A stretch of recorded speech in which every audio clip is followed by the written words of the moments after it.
Bienvenidos a la Noche Infinita. Bienvenidos a este especial que hicimos con muchísimo cariño para ustedes. Cada historia que van a escuchar hoy fue pedida por ustedes, por esta comunidad increíble que día con día hace que este proyecto tenga sentido. Gracias por estar aquí, por compartir sus ideas, sus miedos, sus recuerdos. Este espacio también es suyo. Así que sigan pidiendo historias, sigan comentando, sigan siendo parte de esto. Sin más que decir, comencemos. Me llamo Adrián y vivo en la delegación Iztapalapa, en la Ciudad de México. Llevo casi toda mi vida ahí, entre calles rotas, grafitis viejos y puestos ambulantes que cambian de lugar cada semana. No me quejo, uno se acostumbra. Creces viendo la misma tiendita de abarrotes, el mismo mecánico que nunca arregla bien nada y al mismo elotero que aparece como por arte de magia justo cuando se te antoja algo. En mi calle, ese elotero era Don Fede. Tenía su carrito adaptado con toldo de lona amarilla, esas ruedas rechinantes de triciclo oxidado y una bocina chiquita que escupía una cumbia que nadie podía reconocer por lo distorsionada. Siempre estaba a la salida del metro Cerro de la Estrella, justo donde cruzan dos avenidas que vomitan gente a todas horas. Ahí se ponía a eso de las 5 de la tarde y no se iba hasta que se acababan los elotes, o eso decía. Don Fede tenía algo que no te podías explicar. Sus elotes sabían diferentes, no mejor ni peor, solo distintos. Ni demasiado dulces ni demasiado salados, con ese picante que no quemaba pero dejaba una sensación rara en la lengua, como anestesia leve. A mí no me molestaba. A veces incluso era justo lo que necesitaba después de un día de trabajo. Yo soy técnico en instalación de cámaras de seguridad. Me muevo por toda la ciudad, de azotea en azotea, entre routers, cables y torres. Y justo eso fue lo que me metió en el problema más raro que he vivido.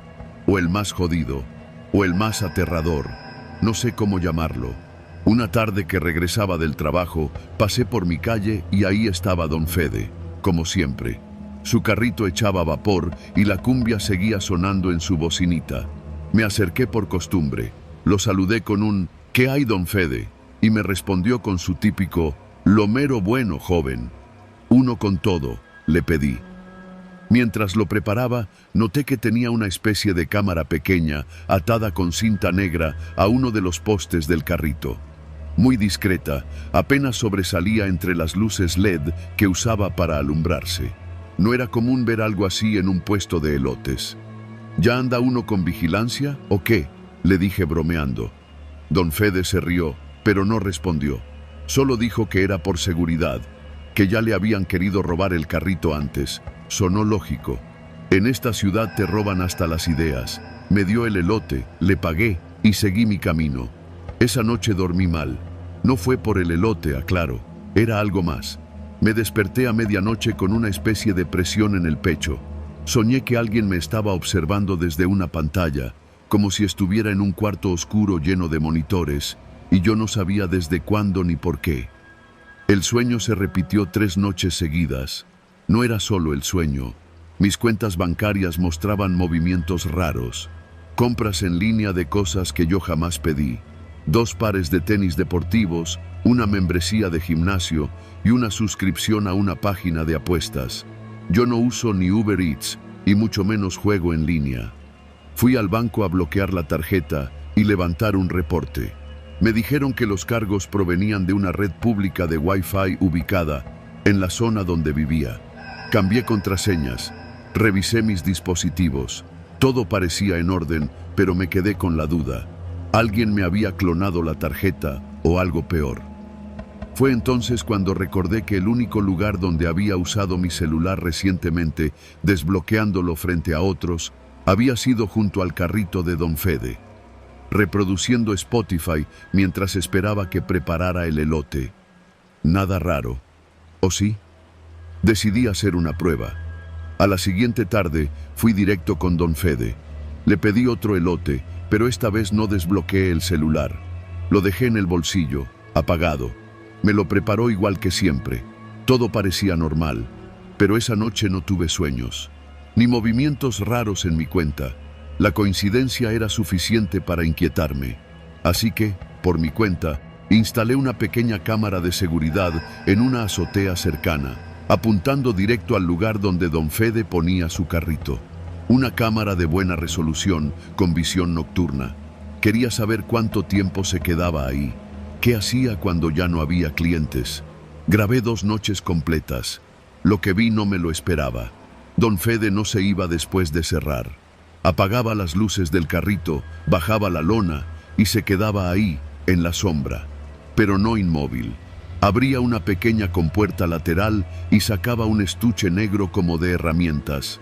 De ese estuche conectaba cables a su propio carrito, donde tenía instaladas varias microcámaras, micrófonos y algo que parecía una antena de captación de señal. Revisaba algo en una tablet vieja que tenía escondida entre los trapos. Se quedaba así por horas. A veces conectaba un par de USBs a un router que también sacaba del carrito, todo en completo silencio. Me tomé el tiempo de hacer un análisis del video. Y sí, el carrito tenía al menos 3 cámaras y un lector de tarjetas magnéticas instalado justo donde los clientes ponían el celular, el monedero o incluso la bolsa. Todo hecho con tanto cuidado que pasaba desapercibido. Era un maldito espía de calle. Y lo peor, también captaba audio. Esas noches, como comprobé más adelante, don Fede grababa conversaciones, extraía datos de celulares desbloqueados y usaba su propio sistema para obtener contraseñas, accesos bancarios y archivos de interés. Era una especie de ladrón tecnológico, disfrazado de vendedor callejero. Me sentí enfermo. Me habían robado desde un carrito de elotes. La parte difícil fue decidir qué hacer. Podía ir a la policía, pero ¿con qué pruebas que pudieran presentar sin levantarme sospechas? ¿Iba a confesar que grabé a alguien sin permiso desde una azotea privada? ¿Iba a acusar a un señor de 60 años, con cara de abuelo bonachón, de ser un cibercriminal? Decidí confrontarlo. Una tarde, llegué como cualquier otro cliente. Él me saludó igual que siempre. Le pedí un elote con todo. ¿Y no me va a grabar hoy, don Fede? Le solté sin rodeos. Se detuvo en seco. No sonrió. Solo me miró, por primera vez sin esa expresión amable. ¿Cómo dice? Ya sé lo de las cámaras, las conexiones, los USB, los datos que roba. Tengo los videos. Y si quiere, los subo mañana a todos lados. Don Fede no dijo nada por unos segundos. Luego, bajó la mirada. Terminó de preparar el elote sin decir palabra. Me lo dio sin cobrarme. Luego murmuró: «Cuídese mucho, joven. Esta ciudad está llena de cosas peores que yo». No volví a verlo. Al día siguiente, el carrito ya no estaba. Tampoco la bocina, ni su toldo amarillo. Nada. Como si nunca hubiera existido. Pregunté a algunos vecinos si sabían qué le había pasado, pero nadie tenía idea. Solo una señora dijo que don Fede era nuevo, que apenas llevaba unos meses y que venía de no sabía dónde, como si siempre hubiera sido parte del paisaje, hasta que dejó de serlo. Revisé mis cuentas bancarias cada día durante semanas. Nada anormal. Me cambié de casa 2 meses después. No por miedo, sino por precaución. A veces pienso en la frase que me dijo al final: «Esta ciudad está llena de cosas peores que yo». Y no sé si lo dijo como amenaza, advertencia o confesión.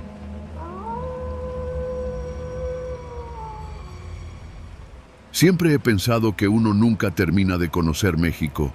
Crees que sabes cómo funciona todo, que ya nada te sorprende y de repente te topas con algo que te cambia la vida para siempre. Me llamo Adrián Navarro, tengo 37 años y soy fotógrafo documental. Vivo en Guadalajara, pero por trabajo he recorrido gran parte del país. Desde hace unos años me he enfocado en registrar la vida de migrantes que cruzan México rumbo a los Estados Unidos. Historias duras, muchas veces invisibles, pero necesarias. La historia que voy a contar ocurrió en San Juan de los Lagos, Jalisco. A unos 40 minutos del centro del pueblo, en un camino de terracería lleno de polvo y rodeado de mezquites, está la Hacienda Mirador. Es un lugar turístico relativamente nuevo, de esos que se promocionan por internet como una escapada rural para vivir el México antiguo. Ofrecen cabalgatas, cenas campiranas, tours por el campo y hasta temazcal. Todo muy pintoresco, muy bonito, pero nada es lo que parece. Yo llegué ahí por una recomendación. Un compañero de trabajo me dijo que varios migrantes habían sido vistos cerca de esa zona. Me dijo: varios han desaparecido después de pasar por ahí. No hay pruebas, pero los rumores apuntan a la hacienda. Ten cuidado. Fue suficiente para despertar mi curiosidad. Renté una habitación como cualquier turista. Pagué por 3 noches, con la excusa de descansar y hacer unas fotos del paisaje. Desde el primer momento, todo me pareció demasiado perfecto. La fachada recién pintada, empleados sonrientes, música de mariachi sonando bajito en la recepción. Me recibió una mujer llamada Lucía, delgada, de cabello negro recogido, con una sonrisa que parecía pegada con engrudo. No dejaba de mirarme como si estuviera evaluándome. «Usted está en buenas manos. Aquí todo es paz, señor Navarro», me dijo mientras me entregaba la llave de la habitación. Me asignaron la habitación número 5, en una casona amplia, con techos altos y paredes de adobe. Bonita, sí, pero algo no encajaba. Por la noche no había un solo sonido, ni grillos, ni perros, ni el típico canto lejano de gallos, solo el zumbido de la electricidad y el crujir de la madera vieja. Todo demasiado silencioso para estar en el campo. La primera noche no dormí bien. Escuché ruidos, pasos, arrastres, cadenas. No me lo imaginé. Me levanté, abrí la puerta con cuidado y no vi a nadie, pero juro que alguien caminaba por el pasillo en plena madrugada. Lo dejé pasar. Pensé que sería otro huésped o que los empleados hacían labores de limpieza nocturna, pero al día siguiente noté algo raro. Yo era el único huésped. ¿Y los demás cuartos?, pregunté con fingida curiosidad mientras desayunaba en el comedor. «Casi nadie viene entre semana», me respondió Lucía, «pero el fin de semana se llena, ya verá». Mentía. Lo sentía en la forma en que lo decía. No era una mujer improvisada. Hablaba con la seguridad de quien ha practicado esa historia demasiadas veces. Ese mismo día salí a explorar los alrededores. Pregunté por los peones, los caballos, el temazcal, y me dijeron que las actividades estaban suspendidas por mantenimiento. Todo, supuestamente, cerrado. Sin embargo, vi movimiento.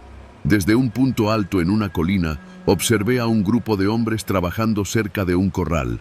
No llevaban uniforme, ni parecían empleados. Uno de ellos se detuvo a mirar hacia donde estaba yo, y se quedó ahí, inmóvil. Sentí una presión extraña en el pecho. Decidí regresar. Esa noche pasó algo que lo cambió todo. Me desperté cerca de las 3 de la madrugada. Escuché un golpe seco, como si algo pesado se hubiera caído justo debajo de mi habitación. El piso vibró. Me puse los zapatos, tomé mi lámpara y salí. La casona estaba en penumbra. Caminé por el pasillo central hasta llegar a una puerta doble que, según Lucía, llevaba al área de servicio. Estaba cerrada con una vieja cadena, pero uno de los eslabones estaba flojo. La abrí. Adentro, una escalera descendía hacia un sótano de piedra. El aire cambió de inmediato. Era húmedo, denso, casi putrefacto. Bajé con cuidado. El sonido de los pasos sobre la piedra era el único que me acompañaba. Mientras más bajaba, más fuerte se volvía un olor a sudor, a encierro, a miedo. Al llegar al fondo, lo vi. Una reja de acero dividía el espacio. Detrás de ella, en la penumbra, había personas, hombres, mujeres, incluso un par de adolescentes. Estaban sucios, desnutridos. Uno de ellos se levantó al verme y susurró: «Ayúdame, por favor. Nos tienen aquí desde hace días». No podía creer lo que veía. Estaban encerrados. Celdas de piedra, sin colchones, sin baños, apenas con cubetas para sus necesidades. Algunos tenían marcas en las muñecas. Ninguno hablaba mucho. El miedo era más grande que el dolor. Uno de ellos, un joven que no pasaba de los 18 años, me explicó en voz baja que los habían engañado con promesas de trabajo en la hacienda. Otros simplemente fueron secuestrados del tren. Los usaban para trabajos forzados, construir, limpiar, cargar sacos de alimento y tierra, trabajar en zonas apartadas, sin paga, sin salida. La hacienda era una fachada, un lugar turístico para ocultar un centro de trabajo esclavo, de migrantes. Sentí rabia y miedo. Saqué mi teléfono para grabar, pero no había señal, ni una sola raya. Guardé el teléfono, tomé unas fotos discretas y salí como pude, subiendo las escaleras sin hacer ruido. Cerré la puerta con la cadena floja. Regresé a mi cuarto como si nada, aunque el corazón me martillaba el pecho. Dormí con la puerta asegurada con una silla bajo la perilla. A la mañana siguiente, me fui. Inventé que tenía una emergencia familiar y necesitaba salir antes. Lucía me miró con la misma sonrisa tensa de siempre, pero ahora más seria. ¿Seguro que no quiere quedarse una noche más? Muy seguro. Gracias, le dije sin mirarla a los ojos. Me subí al coche, manejé de regreso al pueblo y fui directo al Ministerio Público. Entregué las pruebas, fotografías, audio, mi testimonio completo. Dijeron que iban a investigar. Nunca pasó nada. A la semana recibí una llamada de un número oculto. Una voz masculina, pausada y clara, dijo: «Sabemos quién eres, Navarro. Cuida lo que publicas. Aquí no pasó nada». Colgué. Bloqueé todos los números desconocidos, cambié mi dirección y borré los archivos digitales. Me quedé solo con una copia impresa, escondida, por si acaso. Desde entonces no he vuelto a trabajar en ese tipo de documentales. La historia sigue conmigo, cada noche que cierro los ojos. Y esa hacienda, la Hacienda Mirador, sigue ahí, con sus cabalgatas, sus cenas a la luz de las velas y sus reseñas falsas en internet. Pero bajo tierra, sigue latiendo el verdadero corazón de ese lugar, y nadie hace nada.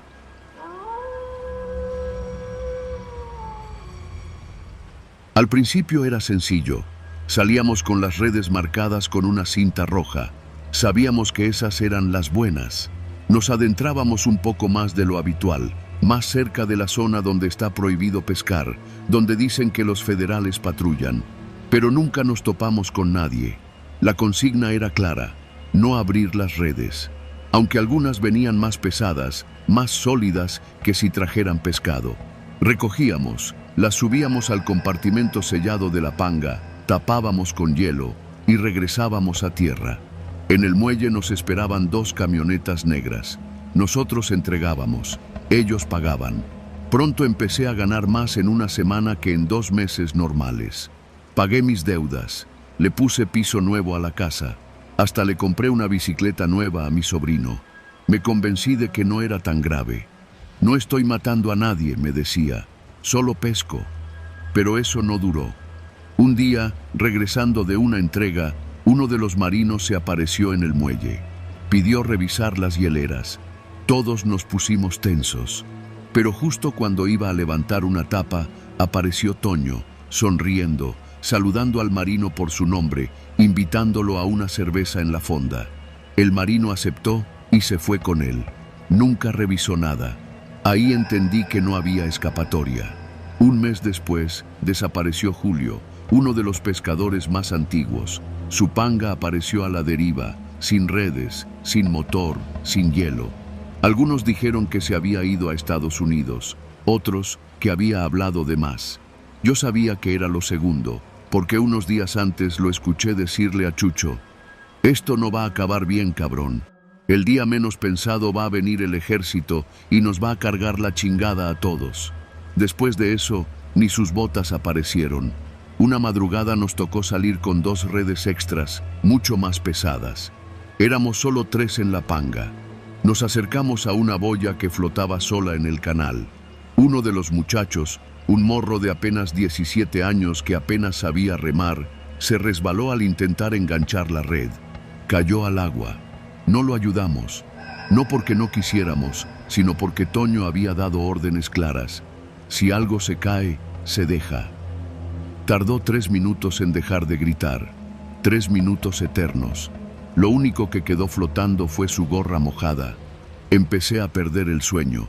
Soñaba que me hundía con las redes, que al abrirlas, en vez de pescado salían cuerpos amarrados, hinchados por el agua.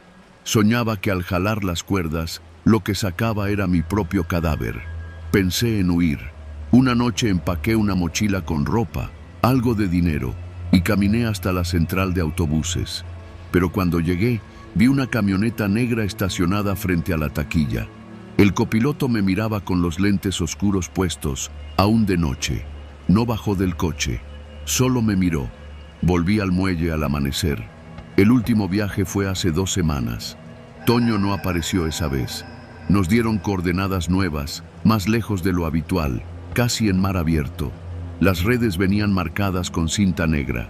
Nunca las habíamos usado así. Yo ya no preguntaba nada, solo tiré la red al agua, pero al recogerla sentí algo distinto. No era solo el peso, era la forma. No traía droga, traía bolsas negras, cuerpos, 1, 2, 3, y uno de ellos era Julio. Esa noche vomité todo lo que comí. Al día siguiente dije que estaba enfermo, que no podía salir. Toño no me respondió, pero me mandaron a un médico de ellos a revisarme. Me miró los ojos, me revisó la garganta y antes de irse me dijo: «Te ves muy bien para estar enfermo. No te enfermes otra vez, compa. Podría ser muy peligroso para tu salud». Hoy estoy aquí, escribiendo esto en un café internet del centro de Culiacán. Cambié de número. Apagué la panga. Dije que me iba al norte, que me habían ofrecido trabajo en una camaronera de Sonora. Pero no voy a ir a Sonora. Voy a quedarme en movimiento, dormir en hostales, trabajar por días, pagar en efectivo, no hablar de más. Y cuando alguien me pregunte por qué dejé la pesca, le diré lo mismo que le digo a todos: porque el mar ya no me quiere. Pero la verdad es otra. Yo soy el que ya no puede soportar lo que el mar me obligó a sacar de sus entrañas. Y aunque me llamen Richie el Mudo, tengo mucho que decir, solo que nadie quiere escucharlo. Porque todos, allá en el muelle, ya saben que el silencio es lo único que todavía mantiene a flote nuestras vidas. Yo me llamo Ricardo, pero allá en el puerto todos me conocen como Richie el Mudo. No porque no hable, sino porque aprendí desde muy joven que los que hablan mucho en el mar acaban desapareciendo en él. Y no estoy hablando en sentido figurado. Allá en Altata, Sinaloa, entre pangas, redes y corvinas, uno aprende rápido a ver y callar. Empecé a pescar con mi papá desde los 11 años. Primero como chalán, limpiando escamas, remendando redes, cebando anzuelos. Luego, con los años, le fui agarrando cariño al mar, al ruido de las olas golpeando el casco, al olor de motor quemado mezclado con sal. Mi papá murió de cirrosis cuando yo tenía 17. Desde entonces, la panga fue mía. La heredé con motor viejo, remos astillados y deudas con el proveedor de gasolina. Pasaban los años y cada vez era más difícil vivir del mar. Las cooperativas pagaban miserias por el kilo de camarón y los coyotes ofrecían menos todavía. A veces, con suerte, regresaba con 2 hieleras medio llenas de mojarra y un tanque casi seco, lo justo para comprar tortillas, aceite y una cerveza tibia. Así estábamos todos en el muelle, viviendo al día, hasta que llegó ese cabrón del Toño el Grande. Nadie sabía exactamente de dónde había salido. Un día simplemente apareció en la fonda de Doña Mari, con una camioneta blanca sin placas y lentes oscuros aunque estaba nublado. Se sentó en la mesa grande, pidió carne con chile y empezó a hablar con el líder de la cooperativa. No gritaba, no alardeaba, hablaba bajito, como quien te cuenta un secreto. A los pocos días, los más jodidos del muelle, los que no tenían ni para cambiar el aceite del motor, empezaron a estrenar lanchas nuevas, redes italianas, GPS, hasta hieleras con logos en inglés. Pero nadie decía nada. Los mismos de siempre seguían en la rutina: salir de madrugada, regresar al mediodía, contar las piezas, lamentarse por la gasolina. Pero los que estaban con Toño regresaban tarde, muy tarde, y las pangas venían más pesadas de lo normal, aunque no traían más pescado. Yo me hice pendejo. No me metía. Pensaba que si no les debía nada, no me iban a buscar. Hasta que un día se me jodió el carburador en medio de la bahía. Me quedé varado, con el sol partiéndome la cabeza y sin señal en el radio. Cuando ya me estaba preparando para dormir sobre el motor, apareció la panga de Chucho, el dormido, otro del muelle que ya trabajaba con Toño. Me remolcó hasta la orilla. «Te están buscando, Richie», me dijo sin verme a los ojos. «¿Quién?» «Toño. Dice que te quiere hacer una propuesta de trabajo, que seas parte de la flotilla». «No», le dije, «yo estoy bien así». Pero al día siguiente, al llegar a mi casa, encontré a mi perro envenenado en la banqueta. La lengua morada, los ojos salidos. Era un pitbull bravo, de los que ladran hasta por una sombra. Nadie oyó nada. Esa noche, Toño me esperó afuera de mi casa. Sin decir palabra, me aventó un sobre con dinero. «Mañana a las 4 de la mañana, en la lancha, vas a recoger con otros 3. Las redes ya están preparadas. Solo tira, recoge y entrega, como siempre». «¿Y qué traen las redes?» «Lo mismo de siempre, y un extra, pero no es tu problema. Tú solo cobras».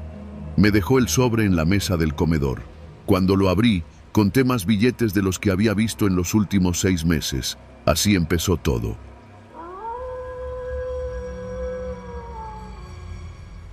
Al principio era sencillo.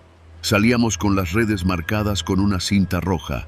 Sabíamos que esas eran las buenas. Nos adentrábamos un poco más de lo habitual, más cerca de la zona donde está prohibido pescar, donde dicen que los federales patrullan. Pero nunca nos topamos con nadie. La consigna era clara: no abrir las redes. Aunque algunas venían más pesadas, más sólidas que si trajeran pescado. Recogíamos, las subíamos al compartimento sellado de la panga, tapábamos con hielo y regresábamos a tierra. En el muelle nos esperaban 2 camionetas negras. Nosotros entregábamos, ellos pagaban. Pronto empecé a ganar más en una semana que en 2 meses normales. Pagué mis deudas, le puse piso nuevo a la casa, hasta le compré una bicicleta nueva a mi sobrino. Me convencí de que no era tan grave. «No estoy matando a nadie», me decía, «solo pesco». Pero eso no duró. Un día, regresando de una entrega, uno de los marinos se apareció en el muelle. Pidió revisar las hieleras. Todos nos pusimos tensos. Pero justo cuando iba a levantar una tapa, apareció Toño, sonriendo, saludando al marino por su nombre, invitándolo a una cerveza en la fonda. El marino aceptó y se fue con él. Nunca revisó nada. Ahí entendí que no había escapatoria. Un mes después, desapareció Julio, uno de los pescadores más antiguos. Su panga apareció a la deriva, sin redes, sin motor, sin hielo. Algunos dijeron que se había ido a Estados Unidos, otros que había hablado de más. Yo sabía que era lo segundo, porque unos días antes lo escuché decirle a Chucho: «Esto no va a acabar bien, cabrón. El día menos pensado va a venir el ejército y nos va a cargar la chingada a todos». Después de eso, ni sus botas aparecieron. Una madrugada nos tocó salir con 2 redes extras, mucho más pesadas. Éramos solo 3 en la panga. Nos acercamos a una boya que flotaba sola en el canal. Uno de los muchachos, un morro de apenas 17 años que apenas sabía remar, se resbaló al intentar enganchar la red. Cayó al agua. No lo ayudamos, no porque no quisiéramos, sino porque Toño había dado órdenes claras. Si algo se cae, se deja. Tardó 3 minutos en dejar de gritar, 3 minutos eternos. Lo único que quedó flotando fue su gorra mojada. Empecé a perder el sueño. Soñaba que me hundía con las redes, que al abrirlas, en vez de pescado salían cuerpos amarrados, hinchados por el agua. Soñaba que al jalar las cuerdas, lo que sacaba era mi propio cadáver. Pensé en huir. Una noche empaqué una mochila con ropa, algo de dinero, y caminé hasta la central de autobuses. Pero cuando llegué, vi una camioneta negra estacionada frente a la taquilla. El copiloto me miraba con los lentes oscuros puestos, aún de noche. No bajó del coche, solo me miró. Volví al muelle al amanecer. El último viaje fue hace 2 semanas. Toño no apareció esa vez. Nos dieron coordenadas nuevas, más lejos de lo habitual, casi en mar abierto. Las redes venían marcadas con cinta negra. Nunca las habíamos usado así. Yo ya no preguntaba nada, solo tiré la red al agua, pero al recogerla sentí algo distinto. No era solo el peso, era la forma. No traía droga, traía bolsas negras, cuerpos, 1, 2, 3, y uno de ellos era Julio. Esa noche vomité todo lo que comí. Al día siguiente dije que estaba enfermo, que no podía salir. Toño no me respondió, pero me mandaron a un médico de ellos a revisarme. Me miró los ojos, me revisó la garganta y antes de irse me dijo: «Te ves muy bien para estar enfermo. No te enfermes otra vez, compa. Podría ser muy peligroso para tu salud». Hoy estoy aquí, escribiendo esto en un café internet del centro de Culiacán. Cambié de número. Apagué la panga. Dije que me iba al norte, que me habían ofrecido trabajo en una camaronera de Sonora. Pero no voy a ir a Sonora. Voy a quedarme en movimiento, dormir en hostales, trabajar por días, pagar en efectivo, no hablar de más. Y cuando alguien me pregunte por qué dejé la pesca, le diré lo mismo que le digo a todos: porque el mar ya no me quiere. Pero la verdad es otra. Yo soy el que ya no puede soportar lo que el mar me obligó a sacar de sus entrañas. Y aunque me llamen Richie el Mudo, tengo mucho que decir, solo que nadie quiere escucharlo. Porque todos, allá en el muelle, ya saben que el silencio es lo único que todavía mantiene a flote nuestras vidas. Me llamo Julio Martínez. Durante 8 años fui administrador del Hospital General de Tlalnepantla, en el Estado de México. No soy médico ni enfermero. Nunca he tenido vocación de servicio, ni ese romanticismo por el sector salud que muchos fingen tener. Yo estudié contaduría en la FES Acatlán y desde el principio supe que, si quería progresar en este país, tenía que adaptarme a cómo funcionan realmente las cosas. Entré al hospital como auxiliar administrativo gracias a un conocido de mi padre que trabajaba en el sindicato. Era un puesto gris: checar facturas, archivar órdenes de compra, registrar entradas de medicamentos. Un trabajo que no deja huella, pero yo aprendía, observaba y sobre todo me ganaba la confianza de los doctores, jefes de área y directivos. Me ofrecía a ayudar con trámites, movía papeles, aceleraba compras. Siempre estaba disponible. En un lugar donde todo es lento, quien agiliza cosas se vuelve indispensable. Así fui subiendo. Me dieron primero la subdirección administrativa. Luego, cuando despidieron al director por un caso de negligencia que se volvió mediático, me ofrecieron quedarme como encargado del despacho. No querían a alguien nuevo, preferían un interno. Acepté sin hacer ruido. Así, a los 36 años, me convertí en director administrativo de uno de los hospitales más grandes del norte del Valle de México.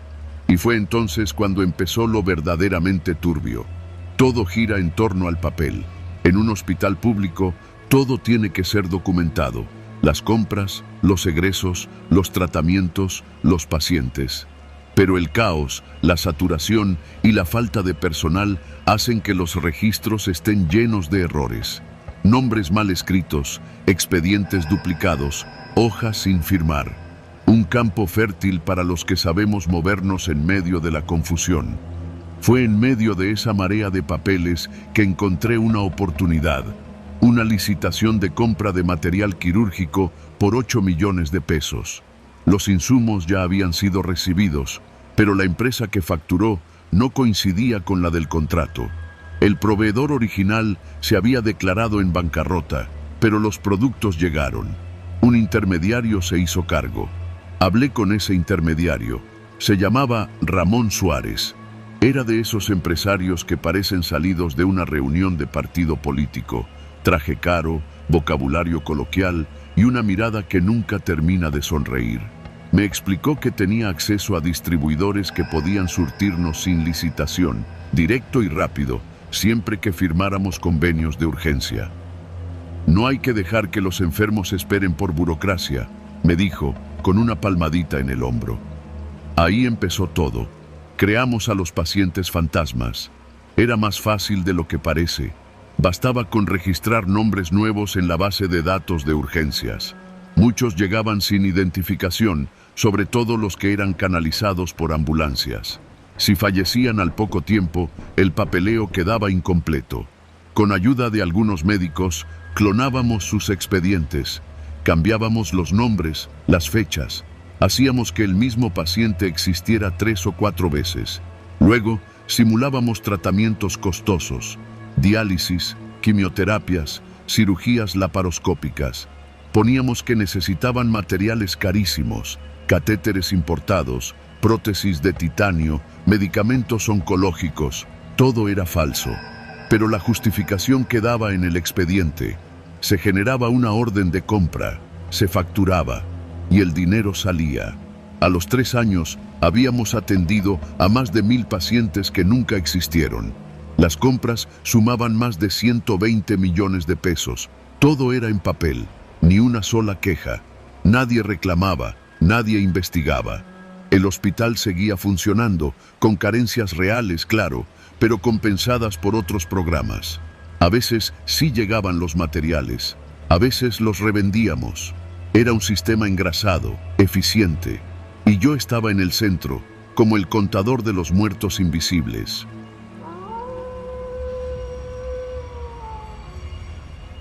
Me llamo Benigno Zárate. Hace unos años trabajé como albañil en la remodelación de una vieja hacienda en el municipio de Valle de Bravo, Estado de México.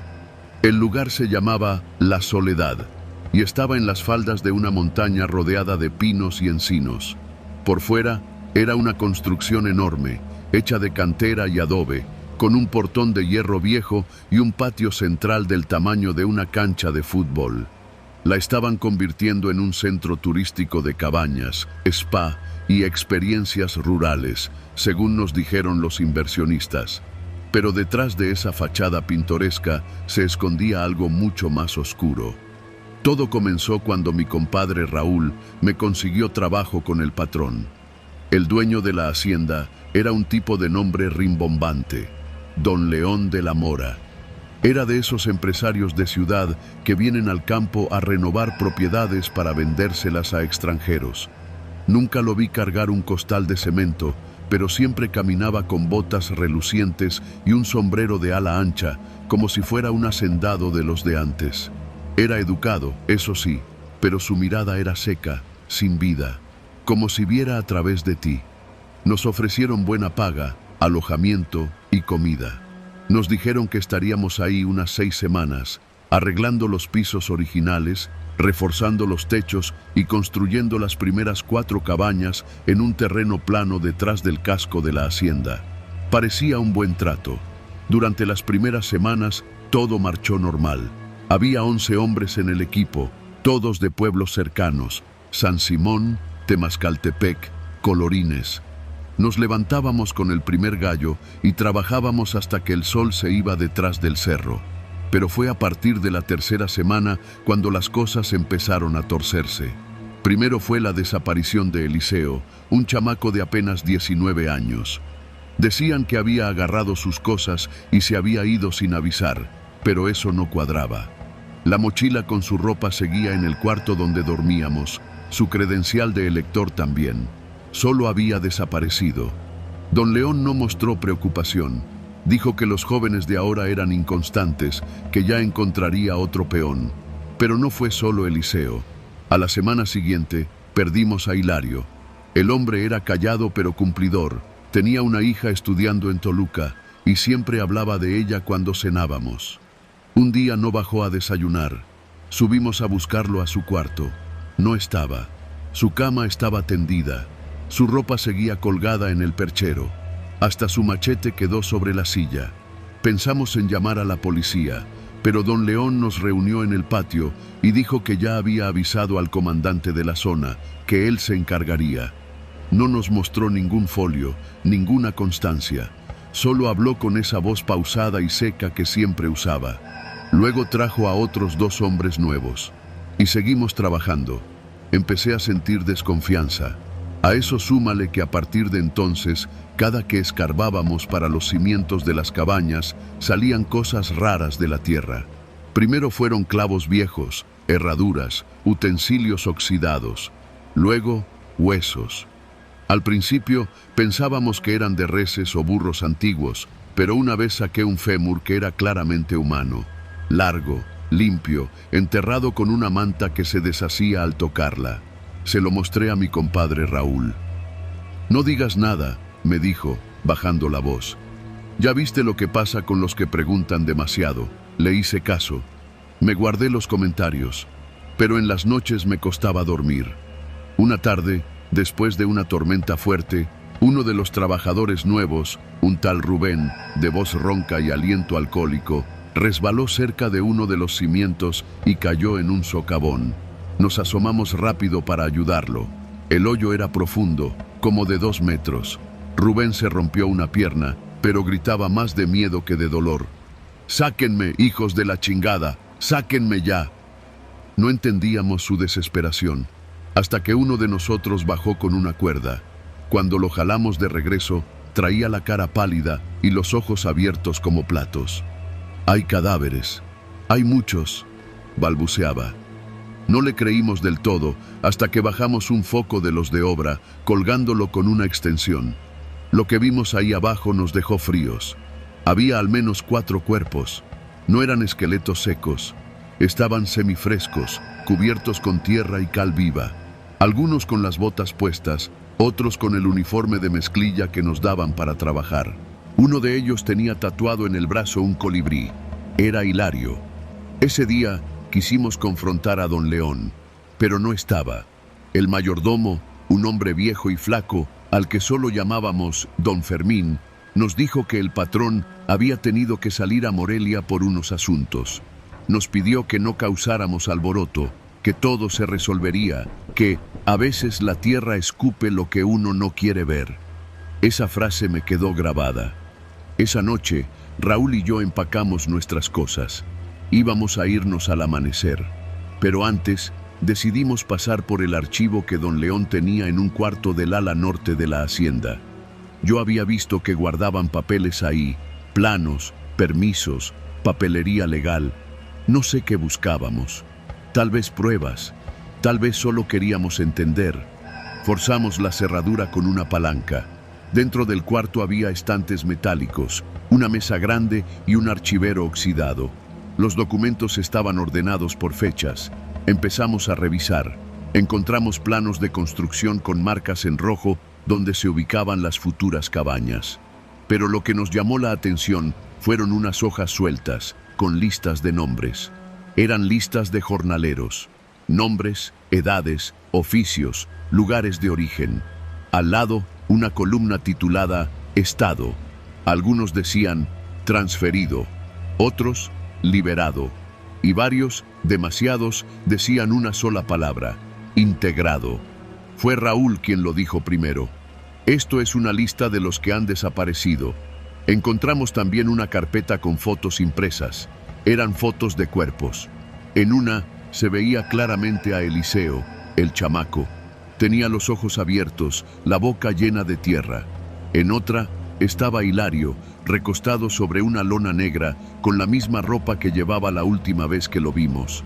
Nos quedamos en silencio. No sé cuánto tiempo pasó hasta que escuchamos pasos afuera. Cerramos todo rápido y salimos por una ventana lateral. Corrimos hasta la parte trasera de la hacienda y no paramos hasta llegar al camino de terracería que llevaba al pueblo. Cuando llegamos a San Simón, fuimos directo con el juez auxiliar. Le contamos todo. El hombre, nervioso, nos escuchó con atención, pero al final solo dijo: «Con ese señor no se juega. Ustedes váyanse, no digan nada más». Así lo hicimos. Raúl se fue a Veracruz. Yo regresé con mi esposa a Toluca. Durante meses no hablé del tema, pero algo me carcomía por dentro. La culpa, supongo, la rabia, la certeza de que los muertos seguían ahí. Hace poco me enteré por un primo que ya inauguraron las primeras cabañas en La Soledad. Las promocionan como una experiencia rústica llena de historia y tradición mexicana. Los turistas llegan felices a dormir sobre las tumbas, porque eso es lo que son. No hay justicia para los pobres, solo tierra. Pero yo escribo esto porque tal vez alguien lo lea, porque tal vez un día alguien escarbe más profundo y escuche lo que la tierra quiere decir.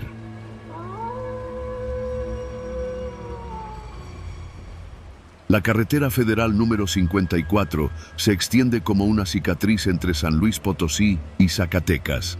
Una línea recta, calurosa, monótona, donde los cactus y la maleza parecen multiplicarse en cada kilómetro y las gasolineras son oasis mal iluminados que apenas interrumpen el silencio del desierto.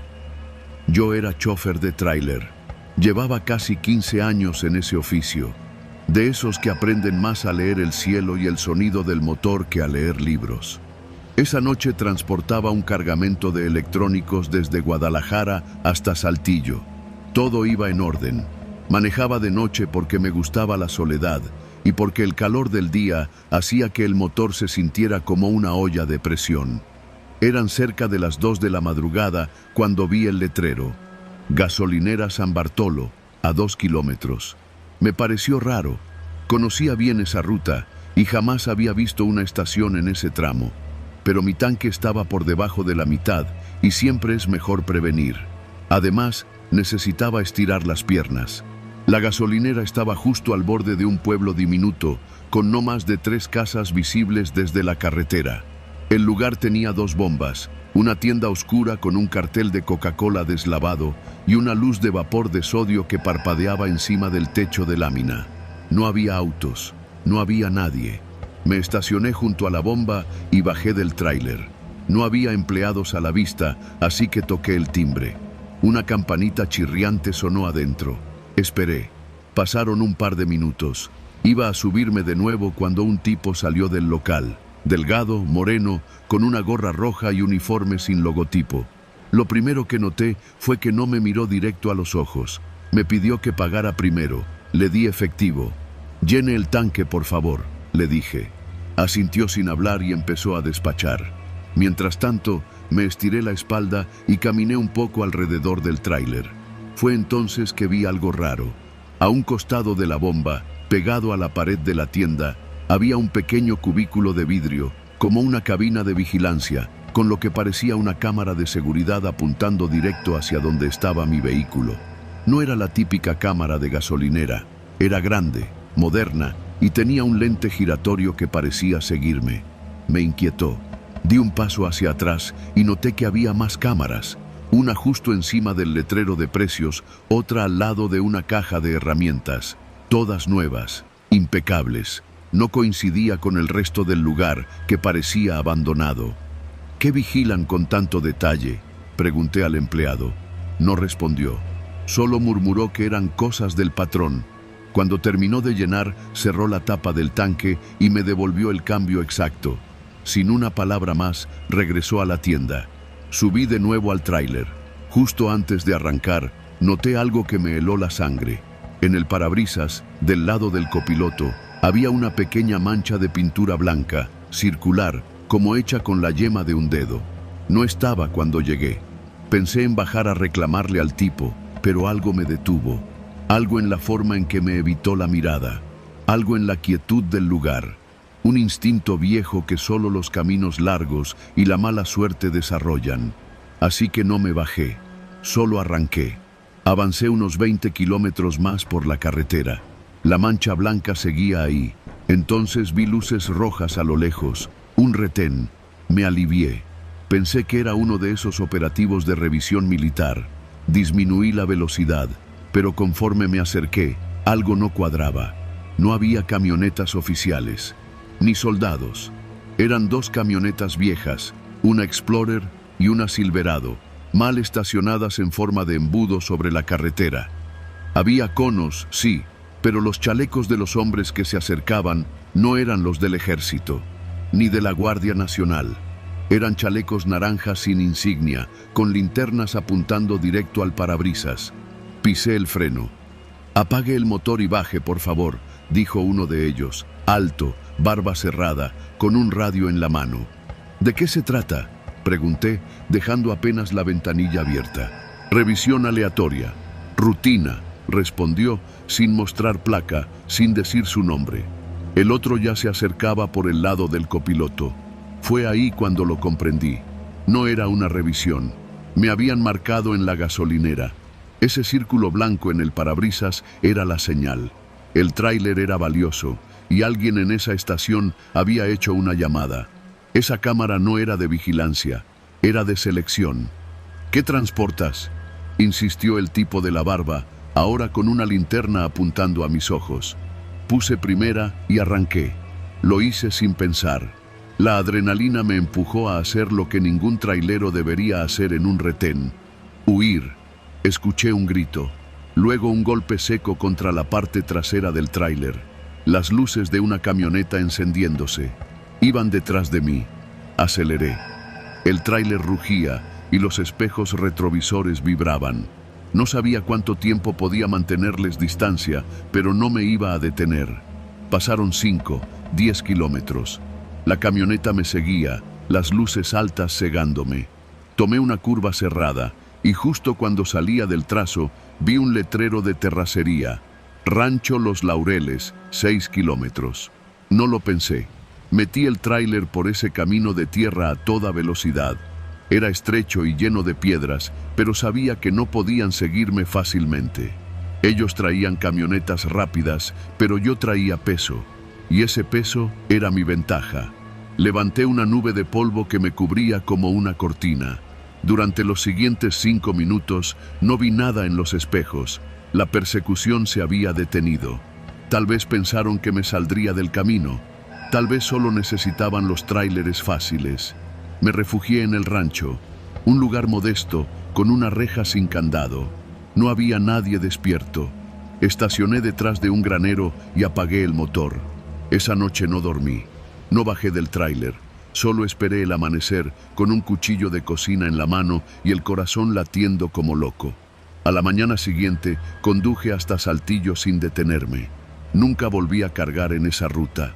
Cada vez que alguien mencionaba la gasolinera San Bartolo, decía que no existía, que no había tal lugar.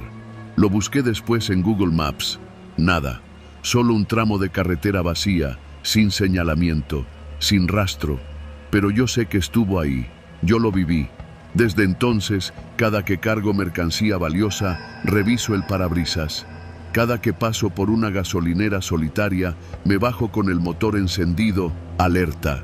Porque en México no necesitas fantasmas para que algo te quite el aliento.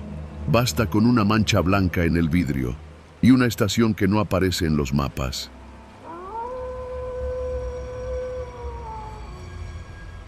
Yo no debería estar contando esto, pero si me callo, se lo van a seguir haciendo a otros. Me llamo Fabián, tengo 32 años y durante más de una década me dediqué a la cosecha de uva en el Valle de Guaymas, en Sonora. Nunca me metí en broncas, nunca le hice daño a nadie. Solo buscaba chamba, como todos. Aquel verano fue más seco que de costumbre. El calor pegaba desde temprano y los jornales estaban cada vez peor. Había semanas que ni para llenar el tanque del carro alcanzaba. Un lunes por la mañana, mientras tomaba café en la cochera, se me acercó el Chuy. Era un compa de la infancia que se había ido al norte y regresaba cada que las cosas se ponían feas allá. «Hay chamba en la sierra, carnal», me dijo en voz baja, como si no quisiera que ni los árboles lo escucharan. «Pagan al doble que aquí, comida incluida». Lo miré con desconfianza. El Chuy nunca había sido santo, pero tampoco rata. «¿Qué tipo de chamba?» «Cosecha», dijo rápido. «Pero es otro tipo de planta. ¿Sí me entiendes?» No me hacía falta mucha cabeza para entender a qué se refería, pero entre quedarme ahí sin un peso o subir al monte unos días, pues me ganó la necesidad. Tenía que pagar la luz, la escuela del chamaco, y mi vieja ya estaba cansada de que le prometiera lo que no podía cumplir. Acepté. Salimos esa misma noche en una camioneta sin placas, con los vidrios tapados con plástico negro por dentro. Éramos 5, 3 de Hermosillo, un chavalo del DF, bueno, de la CDMX, como ahora le dicen, y yo. Nadie hablaba mucho. Todos llevábamos esa mezcla de nervios, pobreza y resignación tatuada en la cara. Después de más de 6 horas de caminos de terracería, llegamos a un rancho escondido entre los cerros, donde los nopales crecían hasta dentro de las bardas. Nos bajaron y nos revisaron los celulares. «Aquí no hay señal ni debe haber», dijo uno de los hombres armados. Dejamos nuestras cosas en un galpón improvisado, colchonetas en el suelo, un solo ventilador y una letrina detrás de los mezquites. Los primeros 2 días sí fue cosecha, pero no de amapola ni mota. Nos pusieron a cavar surcos entre unas plantas que no reconocía. Eran pequeñas, con hojas anchas y tallos suaves. «Esto es chino», dijo uno de los otros jornaleros, un viejo que llevaba ahí más tiempo. «Pero aquí la siembran para algo más cabrón, fentanilo». Me reí por dentro. ¿Fentanilo? ¿Aquí? Siempre pensé que eso era cosa de gringos o de narcos en serie de Netflix. Pero ahí estaba yo, con la tierra bajo las uñas, ayudando a crecer veneno. Después vinieron las amenazas. Al tercer día, uno de los morros preguntó si ya nos podíamos ir. El capataz, un tipo seco con mirada de perro sarnoso, lo miró sin moverse. «Mañana le llevamos un recado a tu mamá», dijo. Y al día siguiente, el chavalo ya no estaba. «No pregunten», nos advirtieron, y nadie lo hizo. Aprendimos rápido que el silencio era más seguro que cualquier rezo. Los días eran eternos. El calor no te dejaba pensar. Nos levantaban antes del amanecer, nos daban tortillas duras, frijoles recalentados y luego directo a las hileras de plantas. Había una estructura de madera techada con lonas donde molían semillas, mezclaban químicos y almacenaban bidones con etiquetas en chino. Todo olía a medicina, pero con algo más, algo corrosivo, que se metía en la nariz y te mareaba si te acercabas demasiado. Una noche escuché al viejo de Hermosillo vomitar sangre. Lo encontraron tirado al amanecer, junto a los bidones. Dijeron que se resbaló, pero sus uñas estaban rotas, como si hubiera intentado escarbar la tierra. Yo empecé a perder peso. Dormía con un cuchillo bajo la almohada. Algunos decían que había un grupo de halcones vigilándonos desde los cerros. Nunca los vimos, pero siempre sentías los ojos. Una noche vi destellos a lo lejos. Pensé que eran luciérnagas, pero se movían demasiado parejo. Era gente. No sabías qué era peor, los que nos vigilaban o los que nos cuidaban. Una tarde, uno de los jefes me llamó por mi nombre. Eso me heló. «Tú, Fabián, vente». Me llevaron a una cabaña más chica, donde había un escritorio y una televisión con cámara de vigilancia. En la pantalla vi mi casa, mi hijo jugando con una pelota, mi esposa colgando ropa. Era en tiempo real, no dijeron nada, solo me la mostraron. Cuando la pantalla se apagó, el jefe habló. «Si un día se te ocurre correr, ellos pagan». Ese fue el punto sin retorno. Desde entonces, cada decisión era de vida o muerte. Yo no podía quedarme, pero tampoco podía escapar. Empecé a observar, a aprender. Sabía cuántos hombres había, cuándo cambiaban turnos, dónde escondían los radios. Una madrugada, mientras todos dormían, fingí un ataque de vómito para ir al baño. Salí por detrás, sin lámpara, usando solo la luz de la luna. Caminé más de 2 horas entre cerros, sin rumbo. Sabía que si me atrapaban, no me preguntarían nada, solo me enterrarían. Encontré un río seco y seguí su cauce hasta que vi luces lejanas. Una casa. Toqué la puerta y me desmayé. Desperté en un hospital rural. Tenía fiebre y una infección por una herida en la pierna. Cuando quise hablar, no pude. La garganta se me cerraba de puro miedo. Pero una enfermera me entendió. Me trajo papel. Escribí. «No digan que estoy aquí». Me quedé 2 días. Cuando pude caminar, escapé otra vez. Fui a un pueblo más alejado y desde ahí llamé a mi esposa. Le dije que huyera, que se fuera con su hermana en Culiacán, que no regresara por nada del mundo. Ella lloró. Yo lloré, pero entendió. Han pasado más de 3 meses desde que salí del rancho. Me escondo en diferentes pueblos del sur de Sonora. No uso mi nombre real. Cambié mi forma de vestir, me corté el pelo, aprendí a callar. Nunca duermo más de 5 horas. Siempre escucho motores. Siempre temo que toquen la puerta. Y aunque estoy libre, no puedo dejar de pensar en los que se quedaron, en los que no supieron cómo huir, en los que ni siquiera sabían qué estaban haciendo. Dicen que Sonora es tierra de oportunidades, pero hay cultivos donde lo que germina no es riqueza, es muerte. Y a veces El precio de una decisión desesperada no se paga con dinero, se paga con la vida.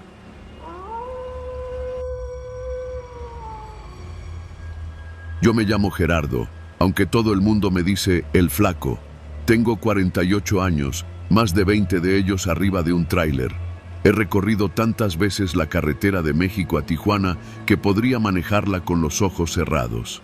A veces lo hago, ¿para qué mentir? Uno aprende a vivir entre el insomnio, la cafeína y los tacos de carnitas que venden en los paraderos. Esa noche yo estaba en San Juan del Río, en Querétaro.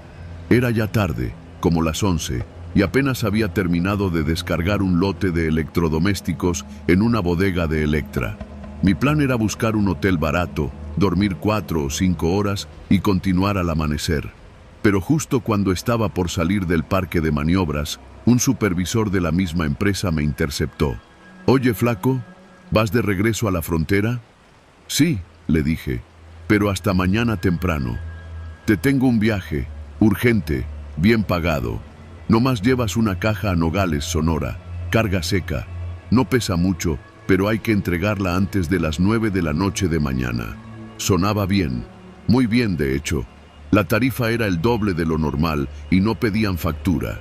Cuando uno lleva 20 años en este oficio, aprende a oler el problema detrás de lo que suena demasiado bueno, pero el dinero siempre habla más fuerte que la conciencia. «Va, mándala». Media hora después, me entregaron la caja.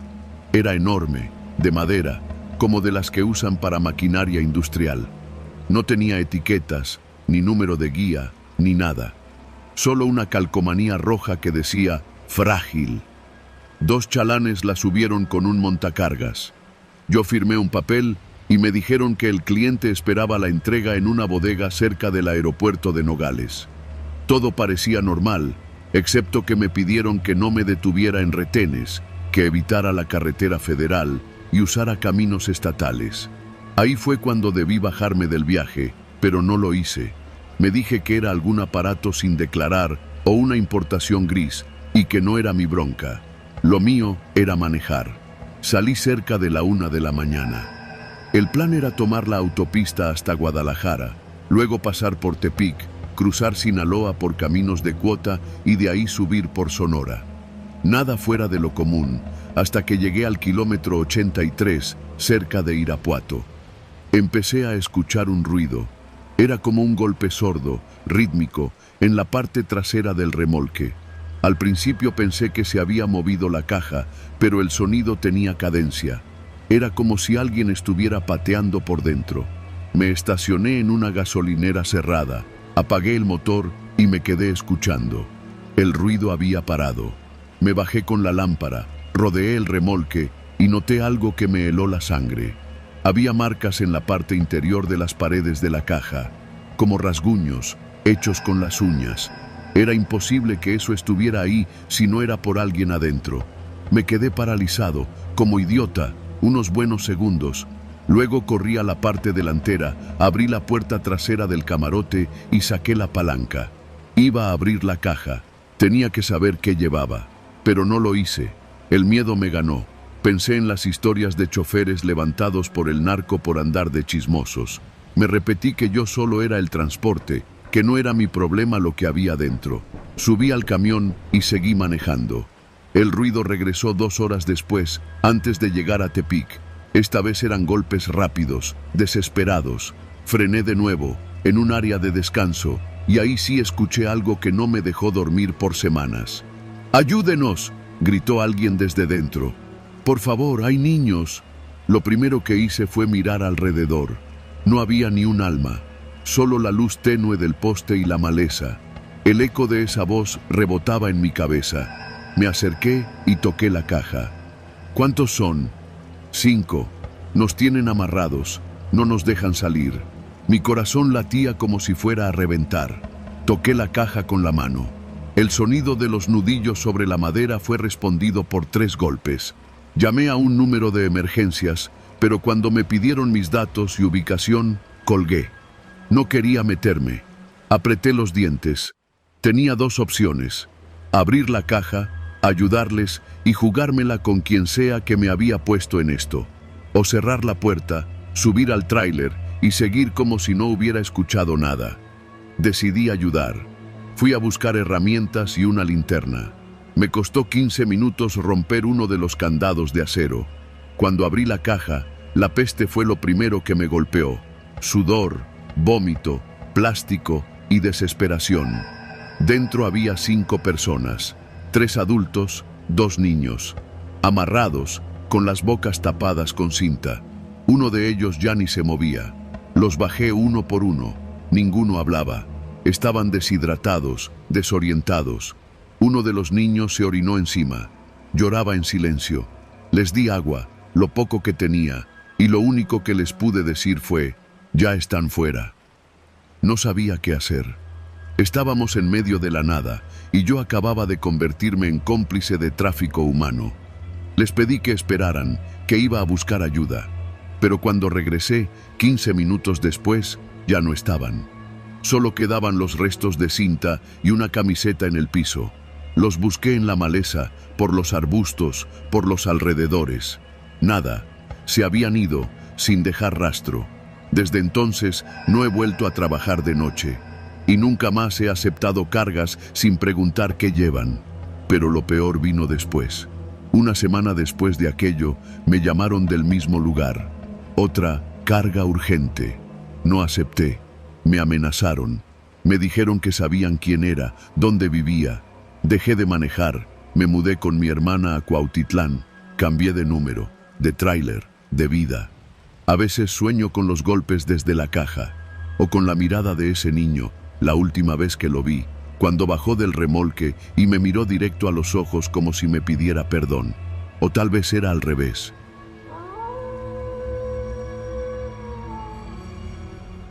Me llamo Cristóbal. Soy de un pueblo en el estado de Chiapas que casi nadie ubica en el mapa. Lo único que sabías de ese lugar era que si nacías pobre, morías pobre, o cruzabas al otro lado. Yo elegí lo segundo. En mayo del año pasado, después de meses de trabajar como jornalero sin ver futuro, salí con otros 5 rumbo al norte.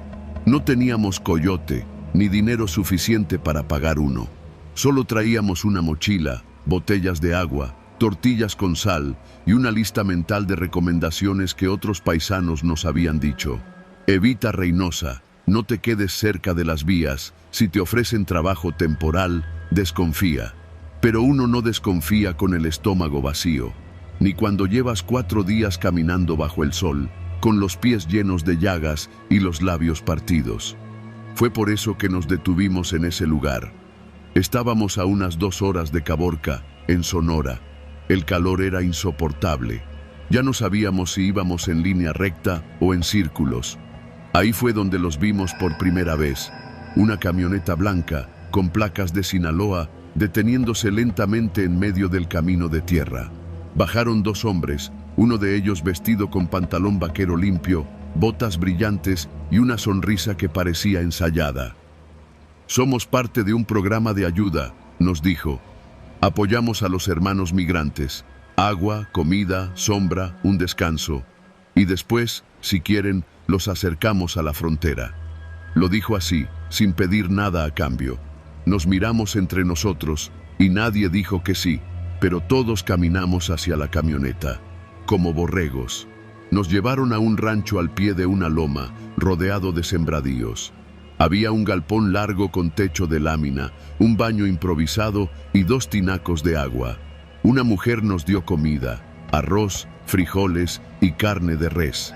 No sabíamos qué día era, pero se sentía como domingo.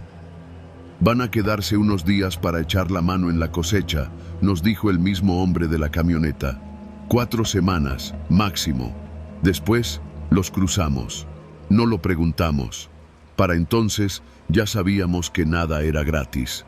Los primeros días no fueron tan malos. El trabajo era duro, sí, pero al menos comíamos 3 veces al día y dormíamos en catres dentro del galpón. Éramos muchos más. Algunos decían ser de Guatemala, otros de Oaxaca. Algunos llevaban ahí más tiempo. Uno, de nombre Joaquín, tenía casi 2 meses. Cuando le pregunté por qué no se iba, me respondió con la mirada baja: No es tan fácil. Al principio pensé que lo decía por miedo a perder el viaje, pero después entendí que no se refería a eso. A la segunda semana, las cosas cambiaron. La comida comenzó a escasear y nos redujeron las porciones. Si alguno se quejaba, lo ponían a trabajar hasta entrada la noche. Había reglas absurdas: no hablar durante el trabajo, no preguntar por fechas, no acercarse al portón principal sin permiso. La mujer que nos daba de comer ya no sonreía. Solo nos dejaba el plato en la mesa y se alejaba como si le diera asco mirarnos.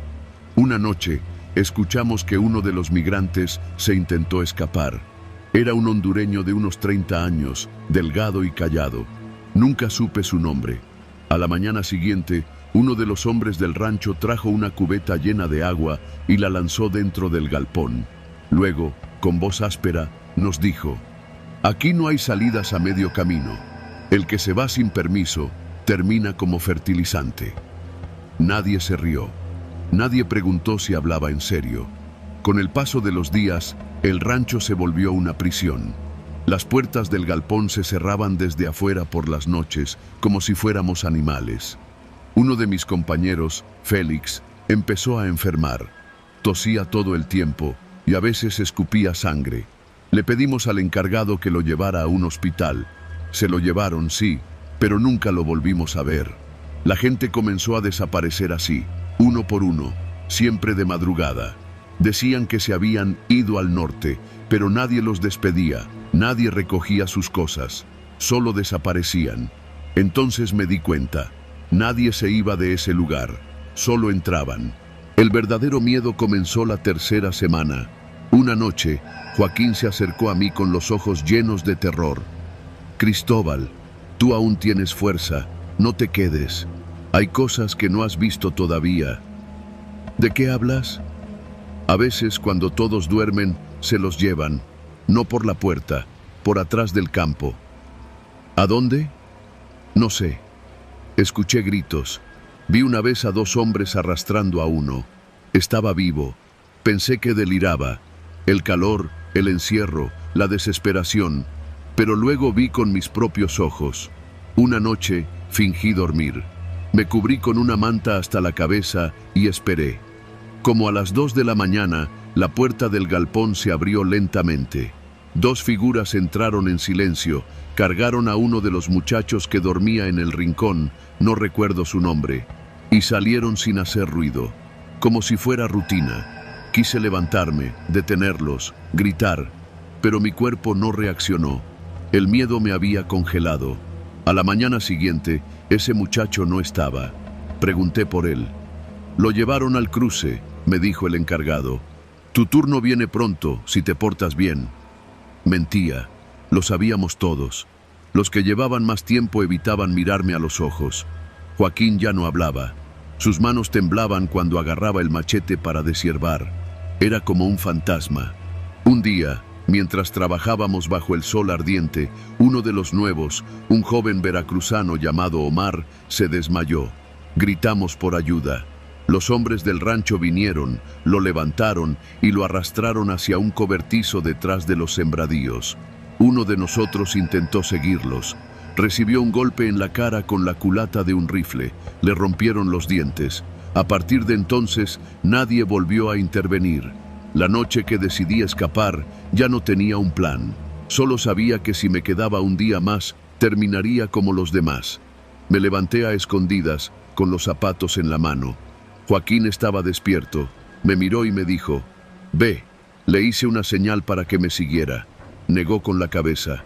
«Yo ya no puedo, pero tú, si sales, di lo que hacen aquí».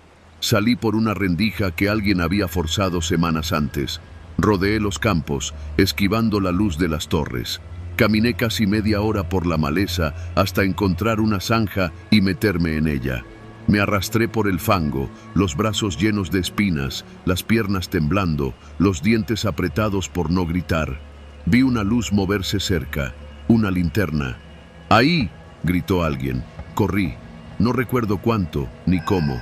Solo que amaneció y mis pies ya no me sostenían. Llegué a un camino de terracería donde pasaban camiones pesados. Me desplomé. Un trailero me recogió, me llevó a una gasolinera y me compró comida. No pude contarle todo. Apenas podía hablar. Me dijo que ya había oído de ese rancho antes, que no era el único. Ahora estoy en Tijuana. Vivo en un albergue mientras consigo trabajo. Nunca crucé. No tengo fuerzas para intentarlo otra vez. He buscado el rancho en mapas, en noticias. Nada. Nadie sabe, nadie habla. Hay rumores, claro. Otros lo llaman el Campo del Paso. Dicen que quienes entran ahí nunca salen por su propio pie y que los que logran escapar, como yo, prefieren no contar lo que vieron. Pero yo sí lo cuento, porque Joaquín me lo pidió, porque si no lo hago es como si todavía siguiera allá adentro, como si nunca hubiera salido.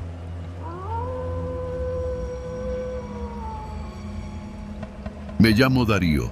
Hace 2 años dejé la universidad para meterme de lleno al ejército. No porque me encantara la idea de cargar un rifle o irme a las sierras, sino porque aquí, donde crecí, en el norte del país, cerca de la frontera con Texas, las oportunidades eran pocas y el uniforme te daba respeto, te abría puertas, te cerraba otras, claro, pero eso lo aprendí después. Todo empezó con una asignación de rutina, o al menos eso dijeron.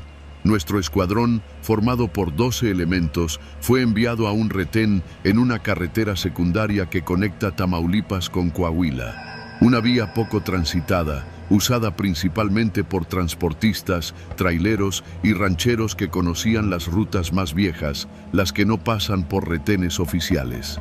El punto de revisión era un sitio improvisado. 2 carpas militares, barricadas de metal y 2 camionetas artilladas con ametralladoras Browning. Yo era parte de la segunda línea, el grupo que revisaba el contenido de los vehículos, no el que los detenía. Nos turnábamos cada 8 horas. El clima era infernal, el calor pegaba como plomo fundido sobre la piel y el viento traía un olor seco a hierba quemada y polvo. Todo iba normal hasta que, una tarde, llegó un tráiler rojo sin logotipos, impecable, carrocería brillante, llantas nuevas, sin una sola abolladura. Eso ya era raro. Aquí los camiones que pasaban eran viejos, con rótulos de empresas locales o gringas, muchos con las placas borradas por el sol o el lodo. Pero este parecía recién salido de la agencia. Lo detuvo el sargento Mendoza, que siempre decía que los camiones bonitos eran los más sospechosos. Cuando lo abordó, el conductor ni siquiera lo miró. Bajó el vidrio y entregó los papeles sin decir palabra. El sargento me hizo señas y me acerqué con otro compañero, Zúñiga, para revisar el compartimiento de carga. Recuerdo perfectamente que el conductor no bajó del tráiler, solo dijo: «No traigo nada, llevo ropa de paca, todo viene sellado». La voz era baja, como si no quisiera llamar la atención. Cuando abrimos las puertas traseras, nos sorprendió el orden. Todo estaba empacado en bolsas transparentes de gran tamaño. Ropa, sí, pero sin etiquetas, sin logotipos, sin marcas. Solo montones y montones de prendas dobladas, iguales, como si fueran uniformes. Olían a humedad, como si hubieran sido almacenadas en un sótano por meses. Le pedimos al conductor que bajara, pero dijo que no podía dejar el volante. «Orden directa», repitió. El sargento discutió con él unos minutos mientras nosotros revisábamos más a fondo. Zúñiga abrió una de las bolsas del fondo y sacó una prenda. Era un uniforme militar, pero no del nuestro. Verde oscuro, sin insignias. Me miró, levantando las cejas. «¿Esto es ropa de paca?» Yo solo negué con la cabeza.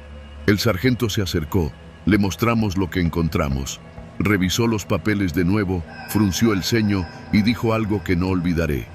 «No hay guía de embarque, solo esto», mostrando una hoja sin sellos, sin firma, sin origen ni destino. Y aún así, lo dejamos pasar. No fue nuestra decisión. El sargento recibió una llamada por radio. Una voz grave, cortante, con acento del centro del país, le dijo que liberara el camión, sin preguntas, sin anotaciones. «Órdenes del alto mando», nos dijo. Zúñiga y yo protestamos, pero el sargento, que era veterano, solo nos lanzó una mirada dura. la misma que le ponen los padres a los hijos cuando están a punto de meter la mano al fuego. Nos dijo que cerráramos la boca si queríamos seguir vivos y que aprendiéramos a no preguntar de más. Ese fue el primero, pero no fue el último. En las siguientes semanas comenzaron a llegar más camiones. De madrugada, siempre con la misma estructura, mismos documentos falsos, mismo contenido. Algunas veces era ropa, otras productos perecederos, pero nunca olían como tal. Algunos camiones venían con hielo derretido en el piso de la caja, aunque las puertas estaban selladas. Otros venían con marcas en las paredes interiores, como si algo hubiera sido arrancado de los ganchos metálicos. Me llamo Darío. Hace 2 años dejé la universidad para meterme de lleno al ejército. No porque y todos, sin excepción, eran autorizados por la misma voz al otro lado del radio. Una noche, mientras yo estaba de guardia, vi que uno de los soldados del primer grupo, Ramírez, salía corriendo del punto de revisión hacia el monte. Lo alcanzaron unos metros adelante. Decía incoherencias, que lo iban a matar, que ellos sabían que él había visto dentro de la caja, que lo había abierto por error cuando buscaba una caja de medicina para un compañero con fiebre. Lo mandaron de vuelta a la base por alteración psicológica. Nunca supimos más de él, pero la semilla ya estaba sembrada. Zúñiga y yo empezamos a dudar. Comenzamos a anotar matrículas, a tomar fotos con los celulares ocultos que teníamos, los que no estaban registrados oficialmente, y a guardar copias de los papeles falsos. Lo hacíamos por paranoia, por necesidad de entender, hasta que un día desaparecieron 3 de esas pruebas, no de la base, de nuestras casas, porque sí, alguien entró a mi casa en Monterrey mientras yo dormía. No se robaron nada, solo mi cuaderno y mi celular viejo. Lo supe porque las cerraduras no estaban forzadas, pero el cajón donde escondía el cuaderno estaba abierto, como si me dijeran, sabemos lo que haces. Zúñiga ya no volvió después de eso. Pidió un traslado a Veracruz. No me respondió los mensajes. El grupo quedó fracturado. El sargento Mendoza comenzó a beber más de lo normal.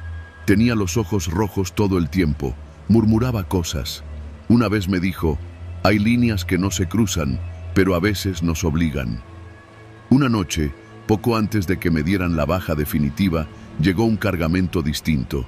Era un camión cisterna, como los que transportan leche, pero no tenía logotipos, venía sellado, y cuando lo detuvimos, el conductor traía uniforme militar, pero no era del ejército.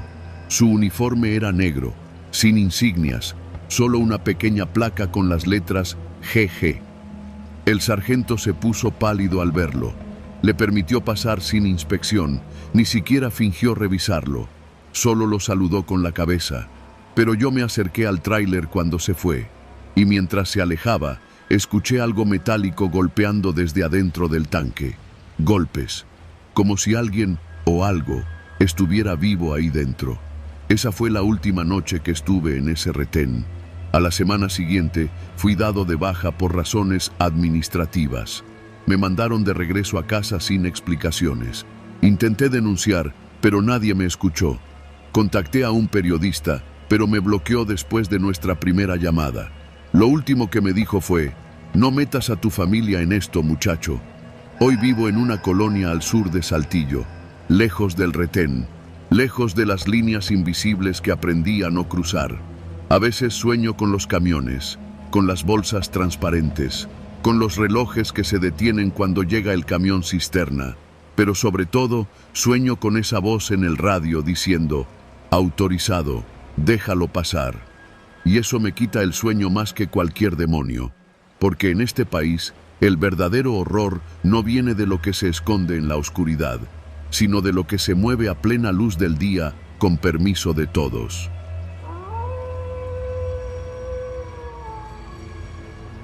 Mi nombre es Santiago y crecí creyendo que mi abuelo era un hombre sencillo. En la colonia todos lo respetaban, le decían Don Chava, y aunque ya pasaba de los 80, todavía salía todas las mañanas con sombrero y bastón a comprar el periódico y su café del Oxxo de la esquina.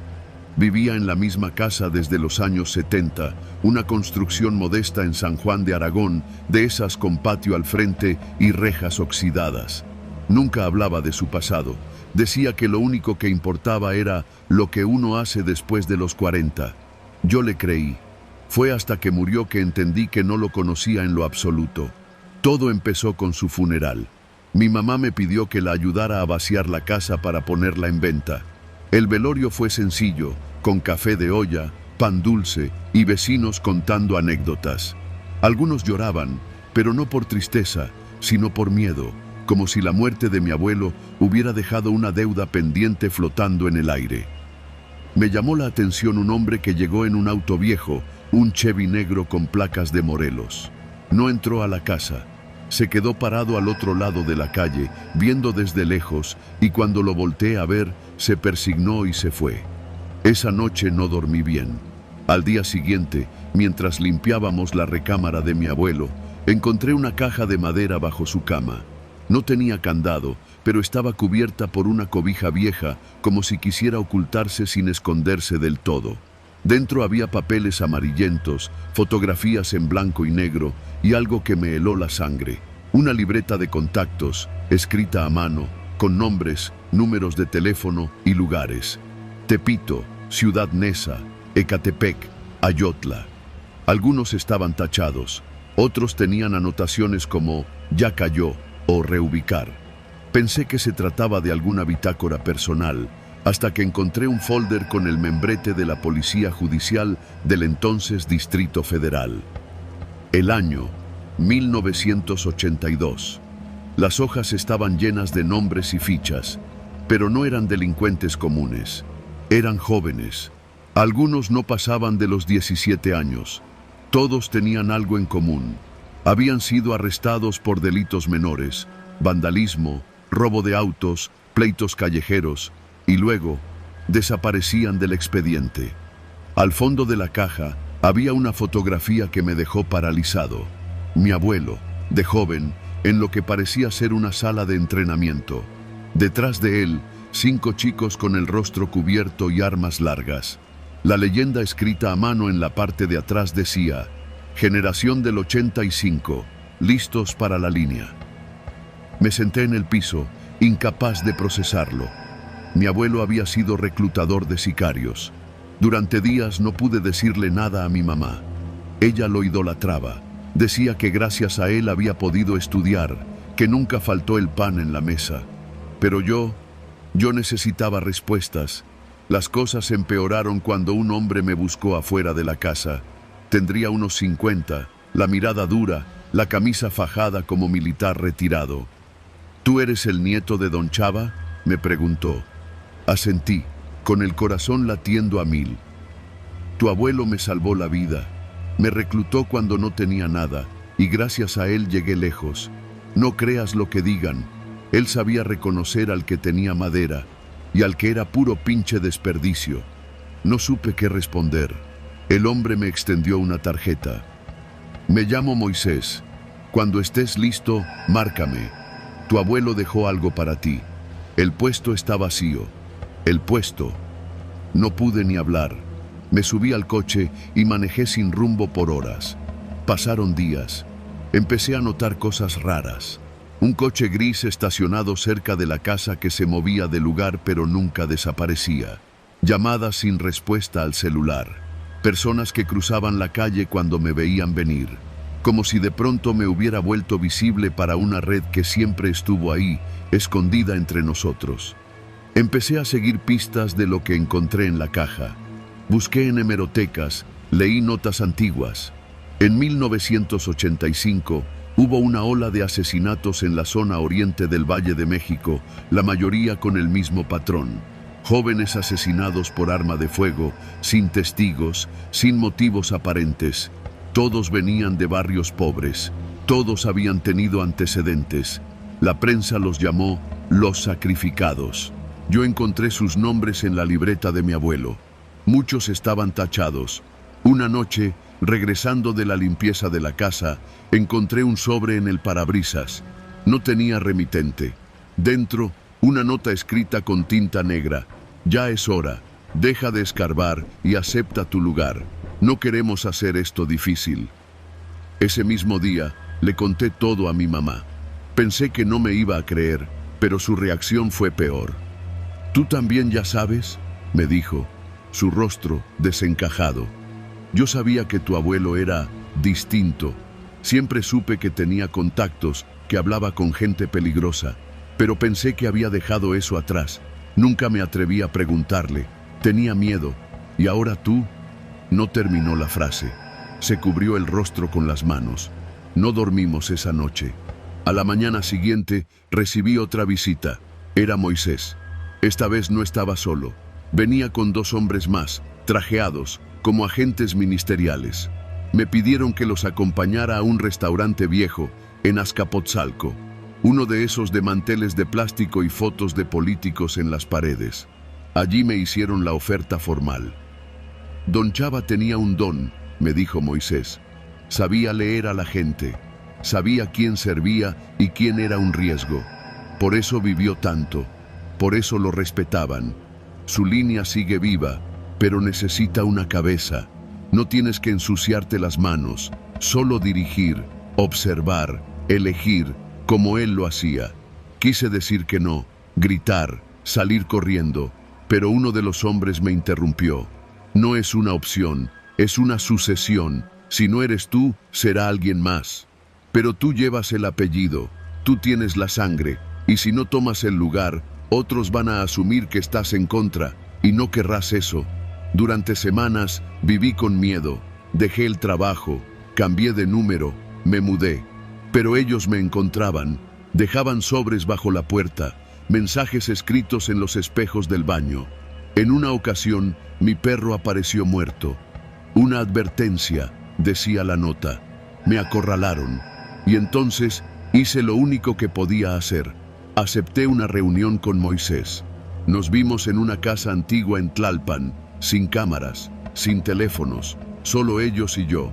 Moisés me entregó una carpeta con nombres, todos jóvenes, entre 17 y 22, supuestos candidatos, cada uno con su ficha, historial delictivo, habilidades, contactos.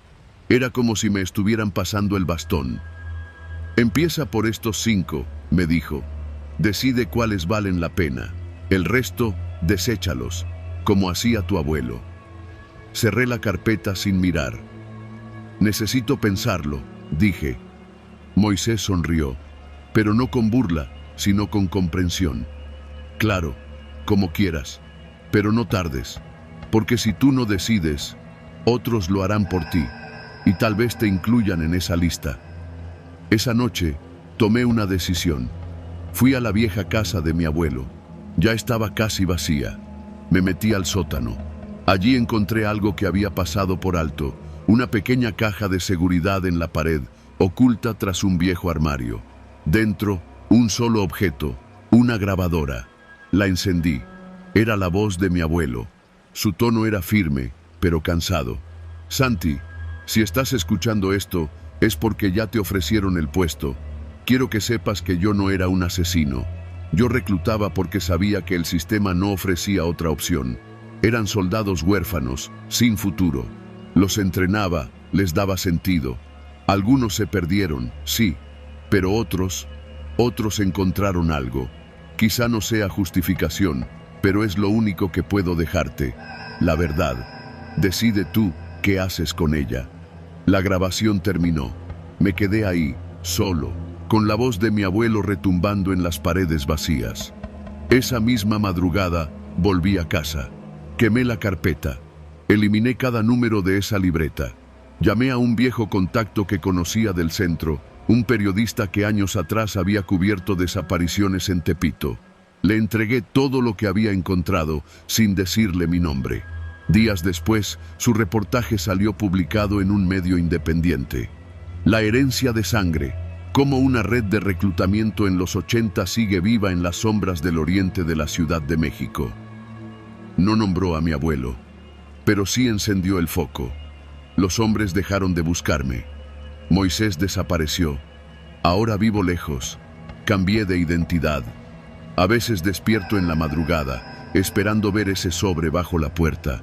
pero no ha vuelto a pasar. A veces me pregunto si hice lo correcto. A veces me pregunto si mi abuelo estaría orgulloso. Y otras veces, solo agradezco haber sobrevivido a los secretos de mi familia, porque algunos apellidos no se heredan, se escapan.